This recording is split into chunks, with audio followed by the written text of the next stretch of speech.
میرات خۆرەکان میرات دزەکان خائینن ناپاکن دەستیان پاک نییە چونکە ئەمین نین جێگای سیقە نین ئەوەی کە میراتە خوا چونکە خیانەتی کردووە لە ماڵەکەی باوکی ئەو ماڵەی باوک ئەمانەتە لای تۆ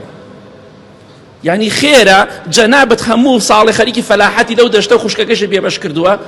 وەڵڵا ئەمە عەرزی تاپۆ نییە بە چی بەڵگەیەک تاپۆ 100 ساڵ نابێ پەیا بووە ئەی پێش ئەم 100 ساڵە چۆن عەرز و تەوزیع کراوە بۆ جەنابەت حەڵاڵە بیکەیتە بە زەرعات و بە فەلاحەت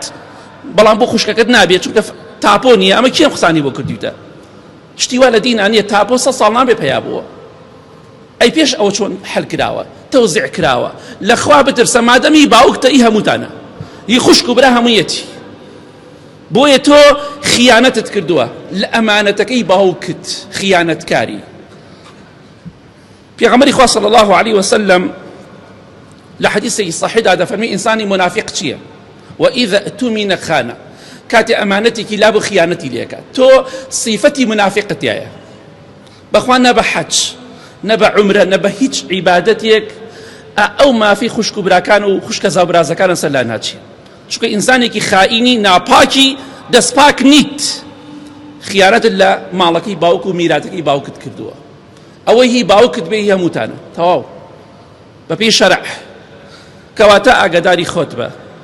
پێغەمبەری خوا فەرمێ صلی الله عليه وسلم لە حەدیثێکی صحیح تەرغیبە والمەکر والخداع في النار ئەو کەسەی فڕ و فێڵ بکا بۆ ناو جەهەنەمە تەواو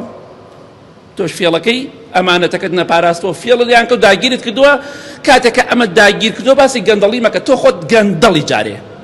خۆت گەندەڵ یەکێکی لە گەندەڵەکان ئەوە دەسەڵاتەتەی ماڵەکەی خوشک و براکانت بخۆی بەیانی ئەگەر بیرە نەوتت هەبێ و دەفتەرە پارە و بلۆکە پارەتە بێ تۆش لە کفندس خراپترەبی بەس ئەوە دەسەڵاتەیە ئەمانە بخۆی خوای گەورە نمونەی و کەسانە دروست نەکا و زیادی نەکات